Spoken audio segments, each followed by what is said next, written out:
Hello everyone, welcome to किन studies. आज है 23 मई और आज के दिन सेलिब्रेट किया जाता है बुद्ध पूर्णिमा। ये बर्थ एनिवर्सरी होती है गौतम बुद्ध की और इसको बुद्ध जयंती के रूप में भी जाना जाता है। It celebrates the life and teachings of Gautam Buddha, marking his birth anniversary and the day of attaining enlightenment, जिसे हम निर्वाण कहते हैं। बुद्ध के बारे में बात करें तो he was born in Lumbini, Nepal around 563 BC, attained enlightenment under a Bodhi tree in Bodh Gaya, Bihar. And then he died at the age of 80 at Kushinagar in Uttar Pradesh. तो आप ध्यान रखेंगे आज के दिन Buddha Purnima celebrate की जाती है। शुरू करते हैं अब आज के एमसीक्यू क्वेश्चंस। आज का फर्स्ट क्वेश्चन है, What is India's rank in the global stock market as of May 2024 according to the World Economic Forum's report? यहाँ पर आपसे पूछा जा रहा है, विश्व आर्थिक मंच की रिपोर्ट के अनुसार मई 2024 तक वैश्विक शेयर बाजार में भारत का स्थान क्या है? आपके ऑप्शंस हैं थर्ड, फोर्थ, फिफ्थ या फिर सेवेंथ। और इस क्वेश्चन में आपका करेक्ट ऑप्शन हो जाएगा ऑप्शन सी। इसमें भारत की रैंक है फिफ्थ, आप यहाँ देख सकते हैं। India's stock market is ranked fifth globally as of 2024, and this positioning is based on the overall market capitalization of listed companies on the BSE, जिसे हम बॉम्बे स्टॉक एक्सचेंज कहते हैं। The countries ahead of India, इस ranking में जो भी countries Bharat से ऊपर हैं वो हैं यूनाइटेड स्टेट्स, चाइना, जापान और हांगकांग। इसके साथ ही भारत की इसमें फिफ्थ रैंक है। This ranking reflects the substantial growth and rapid development of India's stock market, particularly noted by the milestone of reaching 5 trillion market capitalization. The rapid rise in India's stock market capitalization, especially the jump from 4 trillion to 5 trillion in less than 6 months, highlight the dynamic nature of its financial markets. और ये report जारी की गई है world economic forum के द्वारा, जो कि एक नॉन गवर्नमेंटल ऑर्गेनाइजेशन है और इसको एस्टैब्लिश किया गया था 1971 में।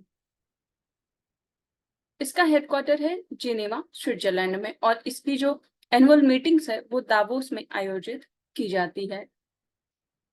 बढ़ते हैं नेक्स्ट क्वेश्चन की ओर। Consider the following statements regarding green methanol. यहाँ पर ग्रीन मेथनॉल से संबंधित कुछ कथन दिए गए हैं जिन पर आपको विचार करना है। फर्स्ट स्टेटमेंट है, it is produced renewably and without polluting emissions, and it is promising alternative to fossil fuels in areas where decarbonization is a major challenge such as maritime transport. यहाँ पर आपसे ग्रीन मेथनॉल से संबंधित कौन सा कथन सही है ये पूछा जा रहा है और इस क्वेश्चन में आपका करेक्ट ऑप्शन हो जाएगा ऑप्शन सी। यहाँ पर आपके दोनों ही स्टेटमेंट्स करेक्ट हैं, आप यहाँ देख सकते हैं। ग्रीन मेथनॉल की बात करें तो it is a methanol that is produced renewably and without polluting emissions, one of its variant being generated from green hydrogen. Green methanol project involves capturing carbon from NTPC power plants and converting it into green fuel. और इसका objective है to demonstrate technologies for firing a higher percentage of terrified biomass in NTPC's coal-fired units, methanol firing and ammonia firing. It is a low-carbon fuel that can be made from either biomass gasification or renewable electricity and captured carbon dioxide. अभी हाल ही में ये term काफी चर्चा में रहा है, इसलिए आप इसे ध्यान से देखेंगे। बढ़ते हैं नेक्स्ट क्वेश्चन की ओर। Which of the following is ready to launch the Pre-5 mission to study Earth's polar region? यहाँ पर आपसे पूछा जा रहा है, निम्नलिखित में से कौन पृथ्वी के ध्रुवीय क्षेत्र का अध्ययन करने के लिए प्री फायर मिशन शुरू करने के लिए तैयार है?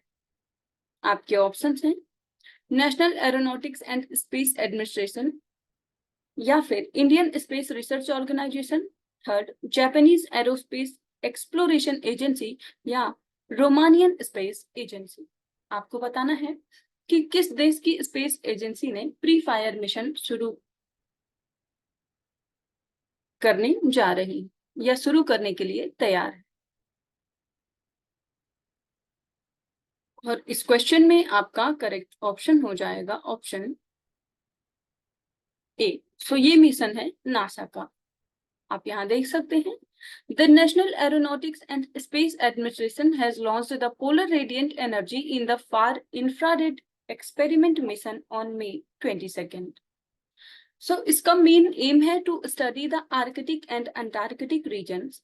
Twin Suboc-sized climate satellites have been deployed in the mission, and a thermal infrared spectrometer to measure far infrared energy radiated from the Earth's surface is also a part of this mission. और इस mission का objective है to investigate the amount of heat radiated from earth's polar region into space and its impact on climate change. तो आप ध्यान देंगे NASA का pre fire polar mission है। बढ़ते हैं नेक्स्ट क्वेश्चन की ओर।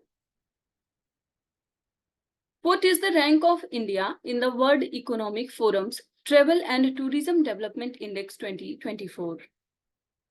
आपसे पूछा जा रहा है विश्व आर्थिक मंच के यात्रा एवं पर्यटन विकास सूचकांक 2024 में भारत का स्थान क्या है?